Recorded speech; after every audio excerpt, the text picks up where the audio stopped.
The Unwritten. Clara Bishop lived her life in the margins. As one of the most sought-after ghostwriters in the country, her talent was for erasure of herself. She could adopt the voice of a disgraced politician, a pop starlet, or a four-star general with seamless, unnerving precision. Her own voice, however, was a locked room. Her Los Angeles apartment was a study in expensive impersonality, a beige and chrome testament to a life curated to reveal nothing. She was 36, successful, and profoundly, meticulously empty. She constructed narratives for a living, but her own story was a blank page. On a Tuesday afternoon, while staring at the jacaranda tree blooming defiantly outside her window, she drank her third coffee and told herself the emptiness was a choice. It was the price of her craft, the necessary void from which other lives could be spun into gold. It was a lie, but it was a well-structured one, and structure was everything. "It's the white whale, Clara," her agent Lena said, her voice crackling over the phone. "Elias Vance. He's finally ready to talk." Clara felt a jolt, a flicker of something that wasn't professionally manufactured. Elias Vance wasn't just a reclusive rock star, he was a cultural ghost. A decade ago, after his wife, the artist Anya Sharma, died in a car crash, he had simply vanished from the world he had defined with his raw, poetic music. "He's agreed to a ghost. He asked for you specifically," Lena continued. "The advance is obscene, but the conditions are specific. You have to live there, on his property in Oregon. No contact with the outside world until the first draft is done." Lena paused. "The man is a black hole, Clara. Are you sure you're up for this?" Clara looked around her silent, empty apartment. "I'm not the one who needs to be up for it," she said. "He is." The house was less a home than a scar on the landscape. Perched on a cliff overlooking the violent Oregon coast, it was a brutalist structure of concrete and glass, slowly being consumed by sea mist and ivy. Elias Vance met her at the door. He was thinner than in the old photos, his famous intensity banked to a low, dangerous ember. His eyes, a startlingly pale blue, held no welcome. "The deal is this," he said, his voice a gravelly whisper that had once sold out stadiums. "You are a tape recorder. You will capture my words, arrange them into something coherent, and then you will disappear. You are not my friend. You are not my therapist. You are a function." He led her through rooms that felt like museum exhibits to a dead woman's life. Anya Sharma's paintings, her sculptures, her half-finished weaving on a loom, all gathering dust. The air was thick with her absence. The first week was a war of attrition. Elias would speak in clipped, evasive sentences, offering her the same polished anecdotes he'd given journalists 15 years ago. He was testing her, daring her to quit. Clara refused to break. She sat with her recorder, her face impassive, and simply waited. She filled the silence by observing. She watched the way he'd trace the rim of his whiskey glass, the way his eyes would drift to a particular painting of Anya's, a chaotic, beautiful storm of color. She didn't ask about his wife. She didn't ask about the crash. She asked about the first guitar he ever owned, the smell of the van he toured in, the taste of cheap beer after his first sold-out show. She was mapping the edges of his grief, looking for a way in. The breakthrough came during a storm that rattled the glass walls of the house. Power had been out for hours. In the flickering candlelight, fueled by a bottle of expensive whiskey, he finally cracked. "You want to know what love is?" he slurred, his voice raw. "It's a parasite. It burrows into you, rewrites your DNA, and when it's gone, it takes half your cells with it. You're left with phantom limbs. You still feel it, but the space is empty." He looked at her then, his gaze sharp and accusatory. "What's your story, tape recorder? What phantom limbs are you carrying around?" For the first time, Clara answered honestly. "Enough to know that sometimes the silence is louder than the screaming," she said. The admission hung in the air between them, a bridge built across two private hells. After that night, the nature of their work changed. The interviews became confessions. They talked for hours, the recorder often forgotten, as the Oregon rain beat a relentless rhythm against the windows. He told her about Anya, her wild laugh, her furious ambition, the way she saw the world in colors he couldn't comprehend. In turn, Clara found herself revealing small, fractured pieces of her own past, a controlling ex-boyfriend, a suffocating family, the gnawing sense of being an imposter in her own life. They were two people who had perfected the art of the defensive wall, and they were slowly, painstakingly dismantling each other's fortifications. The intimacy was terrifying, and it was the only real thing either of them had felt in years.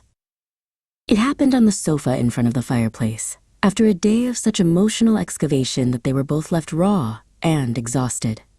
He had been describing the last day he spent with Anya, his voice thick with unshed tears. She reached out, intending to place a comforting hand on his arm, but the moment the contact was made, the air crackled. He turned to her, and the space between them collapsed. The kiss wasn't gentle. It was a desperate, hungry collision, a confirmation of life in a house that felt like a tomb. It was a kiss that tasted of whiskey and salt and a decade of loneliness. It was a profound, catastrophic mistake, and neither of them made a move to stop it.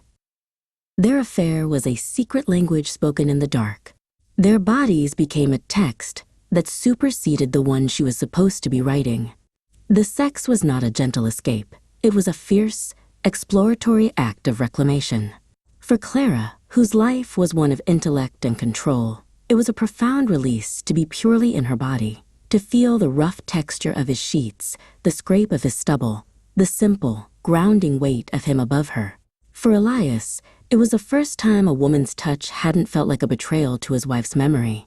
It was an intimacy built on the thrill of transgression, a shared secret in a world that consisted only of the two of them, a ghost and the sea. The morning after their first night together, Clara woke up alone. She found Elias in his studio, staring at a blank canvas, a cigarette burning forgotten between his fingers. The professional line they had obliterated was now a chasm between them. "This doesn't change anything," he said without looking at her. "The book is the job," but it had changed everything. The interviews became minefields. Every question she asked about his love for Anya now felt like a betrayal. Every touch they shared in the night felt like a secret she was keeping from the subject of her book. She was falling in love with a man who was still married to a ghost, and her own carefully constructed emptiness was being flooded with a dangerous, chaotic emotion. "She was the sun," Elias said one afternoon, his voice hollow.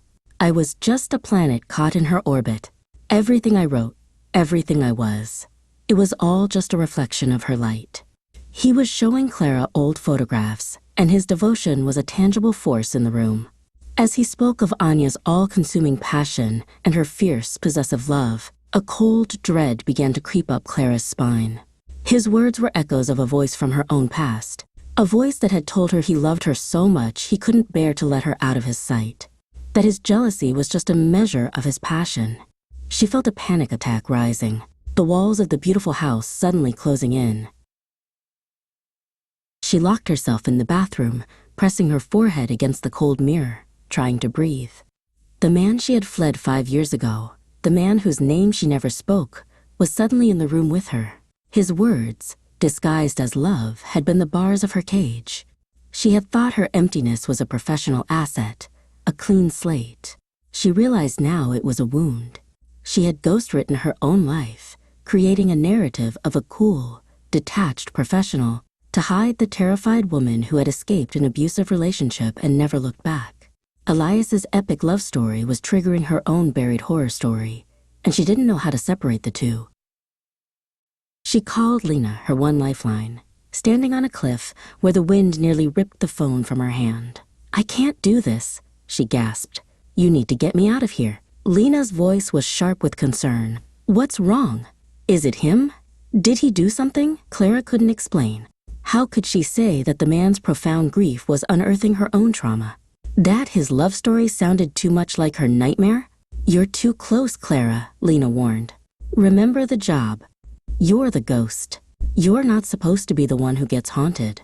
The words were meant to be a lifeline, but they felt like an anchor, pulling her down. That night, she and Elias fought. It was a vicious, ugly argument born of unspoken fears. She accused him of hiding behind the myth of his dead wife, of turning her into a saint to avoid living. He, in turn, lashed out with surgical cruelty. "What do you know about it? You, who builds a life out of borrowing other people's feelings because you're too terrified to have any of your own." The words struck home, a direct hit on her deepest insecurity. The fight was a desperate attempt to create distance, to push him away before his story consumed what was left of hers. The fight ended as all their conflicts did, in bed. But this time, the passion was different. It was raw, punishing, and fueled by the anger and fear of their argument. It was a way of silencing the words they couldn't take back, a desperate attempt to feel something, anything, other than the crushing weight of their intertwined pasts. In the aftermath, they lay in silence, the space between them a battlefield. The intimacy that had been her sanctuary was now just another source of pain. She realized with a sickening certainty that she had traded one cage for another. The next day, desperate for air, Clara went into the one room Elias kept locked, Anya's studio. She found the key under a loose floorboard. The room was just as he'd left it 10 years ago. Canvases were stacked against the wall, but it was a set of journals on the desk that drew her in. With trembling hands, she opened one. It wasn't the diary of a cherished muse. It was the writing of a woman in torment, filled with rage and despair. She wrote of Elias's suffocating jealousy, his explosive temper, his need to control her every move, to possess her art and her soul. He calls it love, Anya had written in a frantic scrawl, but it feels like being buried alive. Clara read for hours, the truth rearranging itself in her mind. The car crash hadn't been a tragic accident. According to the last entry in Anya's journal, written the day she died, she had been leaving him. The crash happened while they were fighting in the car. The epic love story was a lie. It was a ghost story of a different kind. Elias wasn't a grieving widower. He was a haunted man, trapped in a narrative he had constructed to hide a monstrous truth. And he had hired Clara, a professional narrative builder, to help him sell that lie to the world. She confronted him that evening, holding the journal in her hand. The silence in the room was absolute. He didn't deny it. The carefully constructed facade of the tortured artist crumbled, revealing the broken, terrified man beneath. "I loved her," he whispered, the words sounding like a confession of a crime. "I loved her so much I couldn't breathe. I couldn't let her go." He finally told her the truth about the crash, the screaming fight, grabbing the wheel, the sickening lurch as the car left the road. He hadn't meant to kill her, but his possessiveness had. In his confession, Clara heard the echo of her own past. The justifications, the blurring of love and control, it was the same language her abuser had used. And in that moment, her own story, the one she had kept locked away, came pouring out of her. She told him everything. The fear, the isolation, the escape in the middle of the night, the years spent looking over her shoulder. She spoke not to accuse him, but to finally, for the first time, give voice to her own truth. In that room, surrounded by the ghosts of two broken relationships, they were no longer a writer and her subject. They were just two survivors, their wounds laid bare. There was no book. There could never be a book. The story he wanted to tell was a lie, and the true story was not hers to write. A week later, Clara walked out of the house on the cliff for the last time. She didn't look back. She didn't know where she was going, only that she was moving forward. She had arrived in Oregon as a ghost, an empty vessel for other people's stories. She left as a woman who was finally ready to write her own. 6 months later, Clara sat in a small, cluttered apartment in Portland. The walls were filled with cheap art and secondhand books.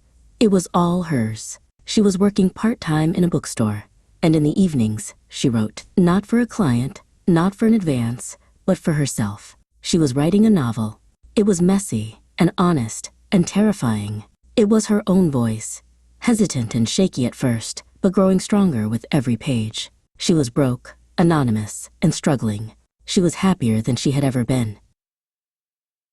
One rainy Tuesday, Elias Vance walked into the bookstore. He looked older, sober, and stripped of all his former arrogance. He was holding a copy of a poetry collection. He didn't approach her for a long time, just watched her from the aisles as she recommended books to customers, her laughter easy and genuine. Finally, he came to the counter. "I'm in a program," he said, his voice quiet. "I'm trying to make a living amends.